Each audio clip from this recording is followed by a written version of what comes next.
Right then, this is Sharky from SHAR-KADE. Now, today I'm going to show off our progress on this ultimate build. Now, this has a ton of wiring inside and I haven't even started on the buttons yet. So I've just been cleaning up everything. We have a high-end gaming PC inside this unit. It comes with an RTX 3060 graphics card. There's a ton of stuff in there, so it has a small form factor ITX mini motherboard in there. It has two 18 terabyte drives and a 1 terabyte M.2 SSD. This is a project I've been working on for a long time. Now then, the 18 terabytes in there are just going to have our 24 terabyte build set up, and the customer wanted extra space for the future in case I ever update the Hyperspin drives to 32 terabytes or 36 terabytes or whatever. So they've got the extra space there to add a ton more stuff to the unit. Now, like I say, I've been doing a ton of wiring on this unit. It's a fully fleshed arcade control panel at the moment. I'm still not going to say too much about it, but we have a pedestal portion to this unit as well, but it is going to be a stand-up arcade. Now, it's looking really smart. We have a nice felt in our door piece, so, well, not a door piece, but another side panel there that is all felted. I quite like this felt. It went on beautifully. It feels really nice as well. Nice high quality felt, stuck on really easy, and just cut it down. It actually forced us to get some material scissors as well, which I'm buzzing about. I've had to deal with just some crappy scissors for a long time, and I went and just paid 20 quid for a pair, and I've got to say, these scissors that I have here, they work wonders, man. Cutting through the paper and stuff like that, the vinyl, it's just perfect. They just glide through. Really like them. Then gonna need another clean, because every now and again they get a little bit of glue on, but absolutely glide through the paper. Makes my job a ton easier, and it worked perfect for the felt. So I've got to get a door fixed and sorted for that piece there, so it's going to have a front door on. Been working on a lot of new bits of wiring. I've got a back plate to put on there to cover the power supply. I already have a back plate here, and if you take a look, there's an actual sensor just there on the unit. That's for the LEDs, because when I was doing the wiring, I figured out that I wouldn't be able to change the color LEDs. I didn't want to drill a hole in the front of the panel itself and then feed it through, so I thought I'd create a nice grill plate to cover the hole nicely, and have that LED wire coming out. Now, there is going to be extended LEDs coming out of this panel and going into the stand-up portion of the unit. So just simple wiring, tons of wires, like I say, on the inside. I've got them linked going from the power supply right the way around and stuff like that. I've got them going, oh, I'm pressing buttons on the camera. So I've got them coming round, linking to over here. As you can see, the RGB LEDs, these are sound activated, and you have the controller, like I say, that comes with it. And then I'll have, these are live at the moment, so I'll have another cable that can be plugged straight into here. I'm waiting for the another port like this, but it has a single USB, I believe, and it has a audio jack on, so I'm waiting for that to come. It should have come a couple of days ago, still haven't seen it. I'm hoping that arrives as soon as possible, and then I can get the final bits and pieces done on the control panel, and then get those buttons wired in. Also, I am still waiting on the buttons for these. Them should have arrived yesterday as well. Them haven't turned up. There's a few things that still haven't turned up yet, but I'm hoping on them coming. If not today, they'll likely be Monday. There's going to be no deliveries on the Sunday, but I am going to be working this Sunday as well. I'm just working flat out to try and get these orders and stuff fulfilled. There is going to be a few orders that probably were expected in August and stuff I might not be able to get out. Just the holidays have crept up behind us so fast, and I've had a few delays, and it's really left us a little behind.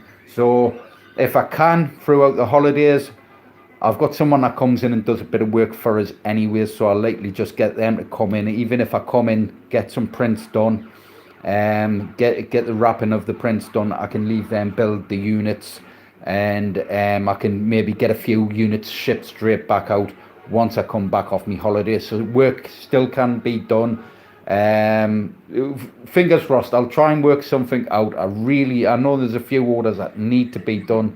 I do have a stand-up unit after this, which is a Teenage Mutant Ninja Turtles, and I then have another 4-player unit, and I want to try and get them done before I go away. I really need to get that 4-player unit done. I know that, like I say, there is a few customers expecting units. I just haven't had the time to get them out. I've just delay after delay.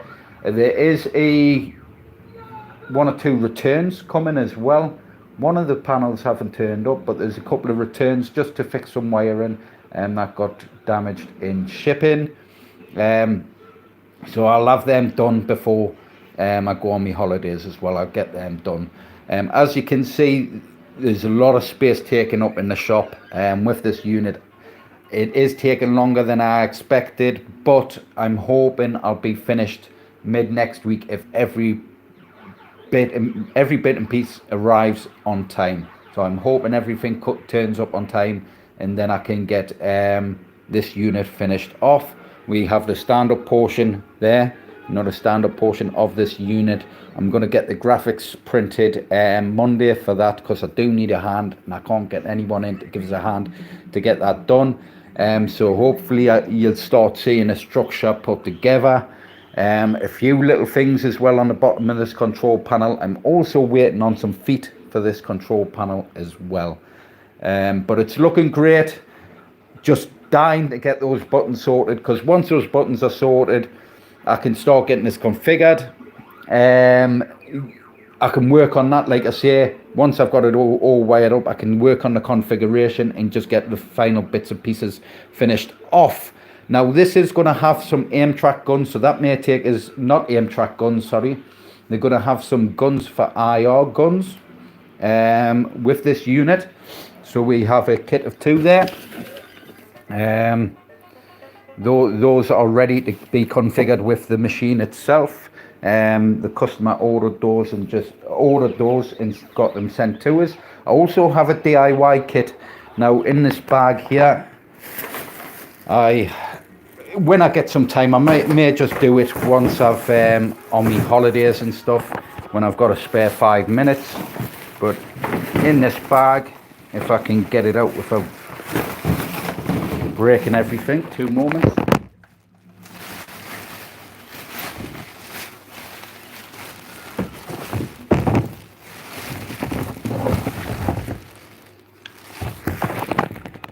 So in the bag we do have this Delta 6 gaming gun. Now I have the other pieces, the other attachments for this gun at home, and I have another piece of the gun over there. So basically these were analog controlled shooting guns for the PlayStation 3, Xbox 360, work with a PS4 as well. And they were a nice piece of kit. The calibration wasn't 100%, but I'm going to put the guns for IR kit inside these. Now these do have the kickback as well on these guns, but I'll remove those and put the guns for IR kit in there. And then they do have some great attachments, some great extras. So I may just even wire an arcade controller that I can use wirelessly for most of the buttons. Not the triggers or anything. I'll wire them up with the guns for IR. But for all the extra buttons, I'll wire a wireless controller with them. So you'll be able to use all these different buttons for different games. I know there's a sensor on there as well. So if you've ever seen these guns before, there wasn't really a lot of them sold. I think the company went bust because it couldn't make them quick enough or something like that. And there's a sensor there, so when you look down the sight on the gun, it'll look down the sight on the game when your head's in the way of that sensor. So I may try and use that in some way. And there's loads of different options, so I'll probably strip most of the bits and pieces out. When you hit the reload on these as well, it used to reload on the game as well. And you'd use the analog to move around the actual screen. So these could be used for Call of Duty. It was quite difficult in the quite heavy guns as well. I think when you held your shoulder on that there as well, it would do something else. Maybe it was for the kickback. I'm not too sure. But yeah, it had a ton of features. They were really nice guns. Just they weren't 100% accurate. And they, like I say, they worked like an analog on the screen. So when you'd move to the edge of the screen, it'll actually turn your character right the way around. It was for 360 controllers, and I think the guns for SHAR-KADE would work perfect inside of these. And they've got a nice sight. The feel and finish on these guns just feel amazing. And like I say, I think we have a silencer as well you can add on the end, so you've got all the barrel and stuff like that. And I think at home I've got the actual silencer attachment as well. So I'll probably have the sensor coming through here, through that barrel there. I may not use a silencer, I'm not too sure yet, but I may wire another sensor or another IR camera through here, then through the silencer of the gun, and then have two connections, one leading off the other one, that you can just hot swap between the two, so you can have it a short range and you can have it the long range as well. So that's what I'm thinking of doing. You've got these little pins as well in the gun, so I think I've done a repair on that one because it got damaged. But got those little pins there, so I'm going to figure out where the wiring of those pins go and what controls those pins. I know you have your battery pack here, and I may look into maybe adding a 12 volt battery into there. Just strip this down at a 12 volt battery. That will give me the kickback for the gun itself, so there shouldn't be no wires really connecting to it other than the main USB. I've been looking into wireless USB adapters that convert USB into Bluetooth. So I'm looking at that. I'll see if that actually works, so we could have a wireless gun. If not, I'll just wire a USB straight to the unit itself, and that should be okay. Like I say, with the 12 volt for the kickback for the gun, I'll just add a couple of 12 volt batteries in there. I think I've got a couple that are slimline that do run 12 volt, which will last quite a while as well. Like I say, there's quite a lot of space inside there to holster one or two batteries. So I may be able to have two kickbacks kicking off at the same time. I don't know. Like I say, I'll have a play about. It's just basically a nice little test unit for us as well. So yeah, it's looking good.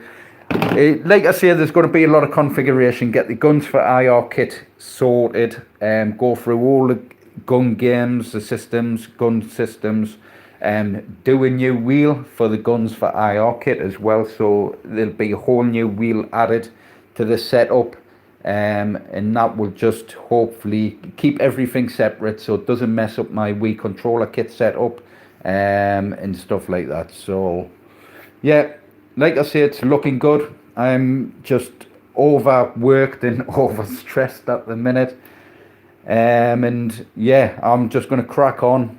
Once it's finished, I'll get some really nice high quality photo content of this unit. I may show off some pictures and stuff as well of the inside of the unit, how it's all wired up and stuff like that. And yeah, it's all fully fleshed, so you've got the full gaming PC inside. You've got the LEDs running, you have a mini power supply in there. As you can see, it's sticking out the back there. These are 600 watt power supplies as well, so they're perfect for the graphics cards, the RTX 3060 graphics cards. So you've got a nice high performance PC inside this unit alone. It will be able to be used as a control panel on its own as well. It'll come away from the pedestal arcade, so it'll be able to come away from the arcade itself and just moved around the house. Obviously, it's going to take 2 people safely to carry this unit. So it's not going to be the lightest unit, especially once the trackball's in, all the buttons in, all the wiring sorted. So like I said, it's not going to be the lightest, but it is an option to have it transport around the room.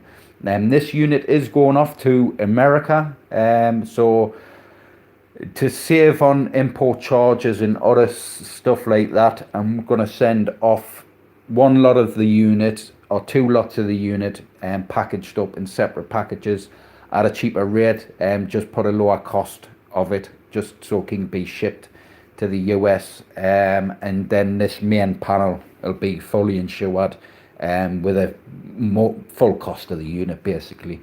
So yeah, those gaming guns are cool, man. They were, like I say, they were released quite a few years ago. I actually bought 2 of them. I had 2 of the guns, and I was gonna become a UK seller of these guns. I was going to get the guns in at a below retail price and start selling them off, and they weren't cheap. They were around 300 quid a gun, with import taxes and stuff like that, and I really enjoyed them. I really liked them. They took a bit to set up, especially with a PC, and to be honest, I completely forgot about them. It come with a really nice case as well. You got like a solid briefcase, something out of Hitman. It was really cool. Everything had its own compartment in there. Really nice looking kit, and well worth the 300 quid. But there was some calibration issues and stuff like that. Every now and again you had to recalibrate the gun, but to recalibrate the gun you would actually point it to the center of the screen, hold a button, and it'd recalibrate, and it was fine like that. But like I say, I'll get the guns for IR kit put into these guns, this gun here, and in the future I'd likely try and find, they're very rare to get hold of, to be honest, but I'll try and pick up another one of these guns, and I've got a 2-player setup with the 2 guns, and like I say, they are quite heavy. Just that piece there has some weight in it. I believe it's got a massive recoil in there, so yeah, it does get quite heavy, but I reckon once it's all set up, it's gonna feel great to play with. Unit simply. Oh, cheers for that. Who's that? Trail of Death. Cool name, man. Yeah, thanks for that. So yeah, like I say, I'll work on this once I'm on my holidays. When I've got a bit of time and kids in bed or something, I'll work on this. I'm just way too busy to mess around with it now when I've got orders to get out and stuff. But I'm really excited to get it going. Like I say, I've got the 2 guns for IR kits there. So I can start getting the guns for IR kit configuration done. For customers that already have units, I will upload the config to the Google Drive. I've got a lot of stuff to add to the Google Drive at the moment. Sometimes when I upload stuff as well to the Google Drive, it sometimes fails to upload. Don't know why it keeps doing it, but sometimes it fails to upload. Then I've got to upload everything again to make sure it's all perfect. So like I say, I'll update it on the Google Drive. Customers will start getting a customer number, and there is a group that we have open, but it's not quite open yet. So once I get the group open, Facebook group open properly, every customer that's ordered a SHAR-KADE unit will get a customer number, You just give that customer number in when you ask to join the group. We'll add you, and I'm going to start getting some videos done of just simple tutorials. If you have any little issues, known issues as well, known error messages and stuff like that, I'll do simple tutorials how to go through and fix it yourself. It's going to save me a lot of time doing that video, and further down the line, if customers have little issues, I don't have to call them, because I'm getting so many new customers now. And simple fixes, it is still time consuming. I mean, there's some mornings some nights I'm up till 3 o'clock in the morning talking to customers and stuff like that. So it's really starting to take a toll. So I want to try and keep things as simple as possible. And like I say, if there's ever again a customer comes across that isn't working correctly, always write down a name and system. Name of the game and system, and I'll get back to them. But like I say, I'll try and get the Facebook group opened up soon, get everyone joined, and then also customers that have a background in Hyperspin as well, and sort of known over the years of having their unit, the issues have come across, and the issues have fixed themselves as well. It helps them to chat to each other and say, I know that error, Sharky's helped us out with that before, this is how you do it. And it saved me a ton of headache, or just a ton of time. It means I can spend more time with the family or building you more cool cabinets. So yeah, I'm not sure on how many of these units I'll start building. I want to build a lot of them. They will make us a lot of money, but it's a space. I do need a bigger shop. I'm still looking for the right unit. I've been looking for the past couple of years, and the right unit still hasn't popped up yet. The unit I'm in at the moment is like gold dust, so I'd never give up this unit. This unit, it's so cheap. I don't pay business rates or anything on top of this unit as well. And like I say, these shops are like gold dust to get hold of. So I won't ever give this up. If I get another unit, I'll just get a bigger unit and maybe turn this into a showroom or something like that. So I can keep my hands on this unit. If I ever fall in hard times, it's something to fall back on. But like I say, these units I'll probably not sell a lot of at the moment, until I possibly get a bigger place, because these units are just way too big. I'd have to strip them down to then rebuild them sort of outside to get them shipped out, because it just won't, this unit's not going to fit through the door. I only have a standard size door there, unless I have that whole section ripped out and get a new double doors put in to the shop, which is possible. I could probably see the council, see if I can get that whole frame ripped out and a big double door put in. They might allow it, but like I say, I don't know. Hopefully, that would help a lot, and hopefully him next door buggers off, which I don't think he's ever going to, because if he does, I've been told I can have that unit next door as well, which is perfect. For a dirt area and stuff, I could get a CNC machine in there and everything, but it's unlikely he's going to leave anytime soon. But if he ever does, I have been told that I'll be first recommendation for that place next door. And it's a nice big unit. It's got big double doors. It'd be perfect. Like I say, it would be absolutely perfect. But we'll have to see if he has an accident or something. So right, I'm gonna stop going on. Get enough money saved up, I'd definitely try and order one of those bad boys. Yeah, no problem, man. I just keep watching the videos, and I'll likely come across one. I'll do a video one day and say, look, I've now got a bigger unit. I can start building bigger and better. It's the same, I suppose, with the virtual pins. I haven't made a move on doing virtual pins at the moment, because it's just that door's too short. And if I'm going to do a virtual pin, I'm not going to do the minis at first. I'm going to do full size VP cabinets. So there's just no way I'd get them out the door. And the VP cabinets are heavy, very, very heavy units. So I'll have to look at getting like some sort of trolley jacks and stuff like that. And like I say, a bigger double door shop. So I'm going to stop going on. I'm going to crack on with this unit. I don't know how much more I can get done on this today if those buttons don't arrive. But please like, share, subscribe to the videos, hit that notification bell, and I'll catch us in the next one. Bye.